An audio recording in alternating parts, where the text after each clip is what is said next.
Welcome back friends. Welcome to the next video on my YouTube channel.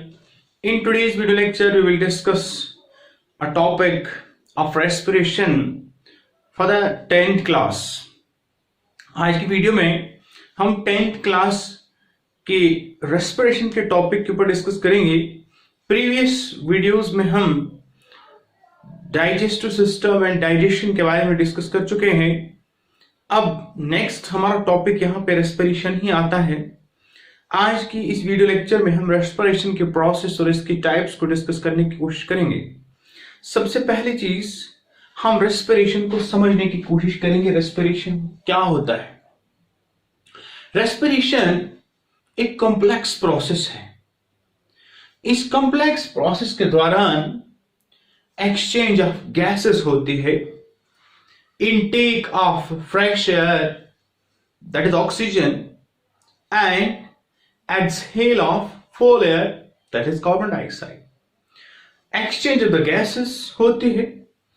दूसरा, respiration के दौरान जो simple food glucose की शक्ल में है उस सिंपल फूड की ब्रेकडाउन होती है.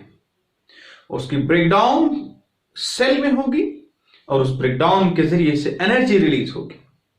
सो respiration within the cell involves the breakdown of the simple food and release of energy. So respiration जो है ये दो प्रोसेसेस में डिवाइड किया है हमने. One is breathing and other is cellular respiration. Breathing अभी हम बता चुके कि ब्रीथिंग एक ऐसा प्रोसेस है जिसके जरिए से एक्सचेंज ऑफ गैसेस हो रही है. ब्रीथिंग का मतलब ही है exchange of gases. Gases intake of fresh air in the form of oxygen and exhale of foul air in the form of carbon dioxide. The breathing occurs with the help of the respiratory organs. Respiratory organs क्या हैं? Lungs. Lungs thoracic cavity के अंदर present होते हैं. Lungs की contraction और relaxation की वजह से हवा अंदर आती है और बाहर आती है. तो उस प्रोसेस को ब्रीथिंग कहते हैं. इस ब्रीथिंग के टॉपिक को डिटेल में हम डिस्कस करेंगे नेक्स्ट वीडियो में. अभी हम सेलुलर रेस्पिरेशन की बात करते हैं. तो सेलुलर रेस्पिरेशन क्या है? Oxidation of the food, we can say that breakdown of the food within the cell.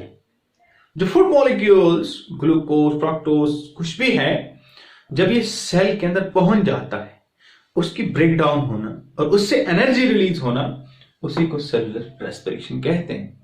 Cellular respiration की दो टाइप्स हैं. One is aerobic respiration, दूसरा anaerobic respiration.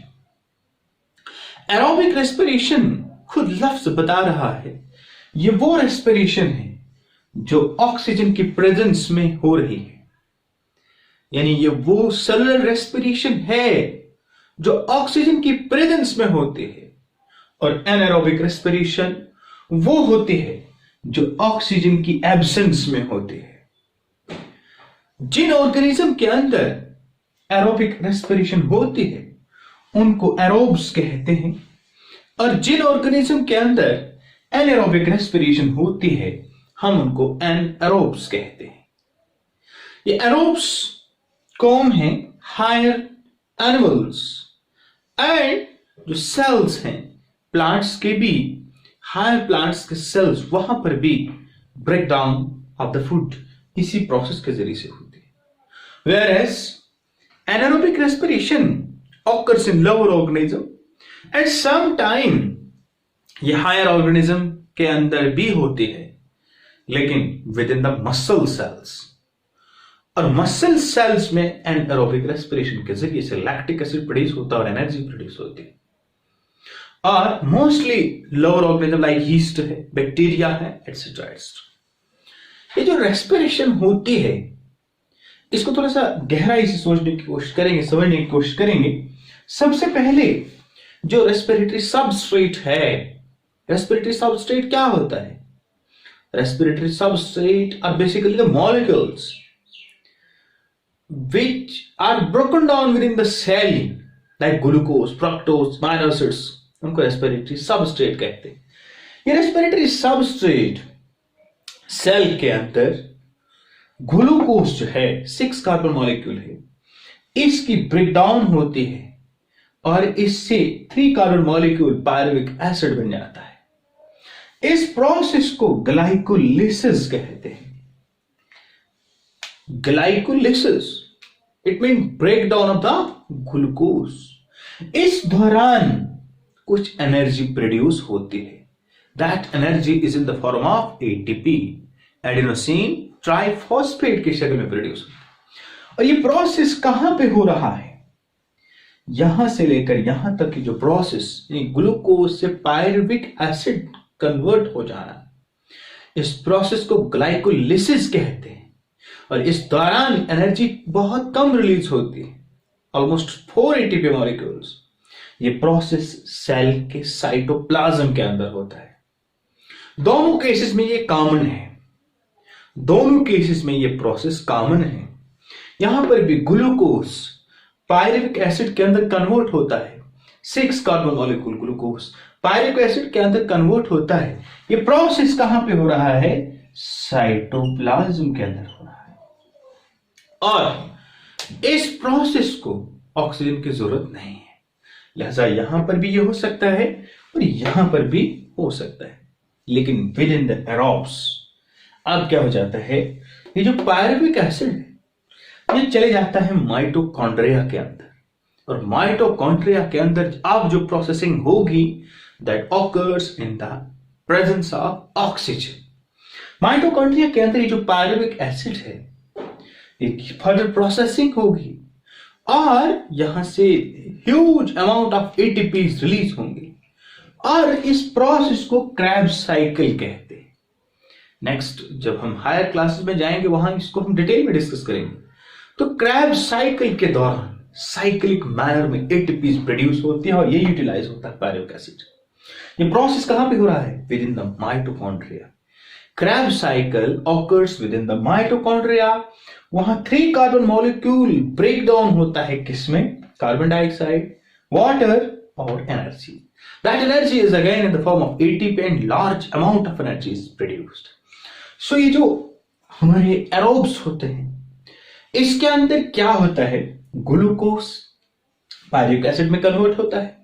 इस प्रोसेस को ग्लाइकोलिसिस कहते हैं और ये प्रोसेस कहां हो रहा है? With in the cytoplasm. Absence of oxygen में हो रहा है. लेकिन जब ये पायरुविक एसिड माइटोकॉन्ड्रिया में चले जाता है और वहां पर क्या हो जाता है? ये क्रेब्स साइकिल के दौरान large amount of energy produce होते हैं और एंड प्रोडक्ट हमारे पास carbon dioxide, water and energy होती है. याद रहे ये माइटोकॉन्ड्रिया किन के अंदर होगा? जो यूकेरियोट्स होंगे. यूकेरियोट्स के अंदर सेल ऑर्गेनेल्स होते हैं, mitochondria, chloroplast, Golgi body, that's right stuff. Whereas in case of prokaryotes वहां पे माइटोकॉन्ड्रिया है ही नहीं, तो वहां क्रेब्स साइकिल का कॉन्सेप्ट है ही नहीं. तो यहां पर नेक्स्ट इसमें समझने की कोशिश करेंगे. यहां पे क्या होता है? Anaerobic respiration. यहां पर भी वही respiratory substrate like glucose pyruvic acid में कन्वर्ट हो रहा है नॉर्मल कॉमन प्रोसेस के जरिए से. बट यहां हम यीस्ट की मिसाल यहां पे लेते हैं. यीस्ट सेल, उसमें क्या होता है? ऑक्सीजन की एब्सेंस में ये pyruvic acid 3 carbon molecule convert हो जाता है इथाइल अल्कोहल में. It is ethyl alcohol C2H5OH plus carbon dioxide plus ATP. It occurs in case of yeast. And within the muscle cell, इस पायरुविक एसिड का क्या हो जाता है? लैक्टिक एसिड बन जाता है और एनर्जी रिलीज होती है. बट सम टाइम माइटोकॉन्ड्रिया के अंदर क्या होगा? अगर माइटोकॉन्ड्रिया होगा प्रेजेंट इन सम केसेस उस वक्त क्या होगा? Carbon dioxide, water and ATP. Same common process यहां पे हो रहा है. तो कहने का मतलब ये है कि ये जो एरोबिक रेस्पिरेशन है, ये वाली एरोबिक रेस्पिरेशन, यहां पे huge amount of energy release होती है और एनारोबिक रेस्पिरेशन में huge amount of energy release नहीं होती है. दूसरी अहम बात यह है कि यहां पर ग्लूकोज टू पायरुविक एसिड ये कॉमन प्रोसेस दोनों में है और ये ग्लाइकोलिसिस के जरिए से हो रहा है, बट फर्दर प्रोसेसिंग उस तरह से नहीं होती। मोस्टली यीस्ट सेल और माइक्रो ऑर्गेनिजम्स के अंदर मोस्टली इथाइल अल्कोहल प्रोड्यूस होता है, कार्बन डाइऑक्साइड और एटीपी एनर्जी प्रोड्यूस होती है और ये कम होती है, और मसल्स के अंदर लैक्टिक एसिड और एनर्जी प्रोड्यूस होती है। This is all about the basic difference between aerobic and anaerobic respiration. बहुत इंपॉर्टेंट क्वेश्चन है, एग्जाम में पूछा जा सकता है, what is respiration, what is the difference between aerobic and anaerobic respiration. Students, आप इसको अपनी कॉपीज पे नोट कीजिए और इसको अंडरस्टैंड कीजिए। अगर आपको कोई क्वेरी और कोई परेशानी रहती है, कमेंट सेक्शन में वो लिख लीजिए, इंशाल्लाह हम उसको खत्म करने की कोशिश करेंगे। वीडियो अच्छी लगती है लाइक कीजिए, कमेंट कीजिए और शेयर कीजिए, ताकि आज के इस लॉकडाउन के टाइम में ज्यादा से ज्यादा स्टूडेंट्स तक हमारे लेक्चर्स पहुंचे और ज्यादा